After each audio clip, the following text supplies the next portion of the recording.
ভাড়া বৃদ্ধির বিষয়ে বিআরটিএ এবং পরিবহন মালিক সমিতির বৈঠকের খসড়া প্রস্তাব চূড়ান্ত করবে মন্ত্রণালয়। এই তথ্য জানিয়েছেন বিআরটিএ চেয়ারম্যান মীর আহমেদ তারিকুল ওমর।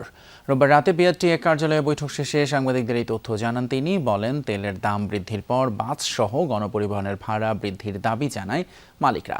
যৌক্তিক ভাড়া বাড়ানোর বিষয়ে সরকারও একমত। আর এজন্য যৌক্তিক ভাড়া নির্ধারণে মালিকপক্ষের সাথে দীর্ঘ বৈঠক হয়েছে। বৈঠকের খসড়া সোমবার মন্ত্রণালয়ে পাঠানো হবে। যাচাই বাছাই করে ভাড়া নির্ধারণ করবে কর্তৃপক্ষ। তবে এর আগে বিআরটিএ এবং পরিবহন মালিক পক্ষের বৈঠকের সংবাদ কাভার করতে গেলে বিআরটিএ চেয়ারম্যানের বাধার মুখে পড়েন গণমাধ্যম কর্মীরা। সে সময় গণমাধ্যম কর্মীদের সাথে অসৌজন্যমূলক আচরণও করেন তিনি, যদিও এ নিয়ে পরে কোনো ধরনের দুঃখ প্রকাশ করেননি।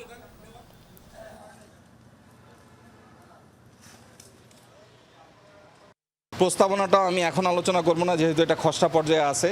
এখন আমি এটা আলোচনা করব না, এবং করলে সবার সামনেই আমরা জানিয়ে দেবো। কেমন? তো এইটা একটা দিন আপনাদেরকে অপেক্ষা করতে হবে। আগামীকালকে আমরা মন্ত্রণালয়ে পাঠিয়ে দিচ্ছি, সেখান থেকে সিদ্ধান্ত হয়ে আসলেই আমরা জানাবো।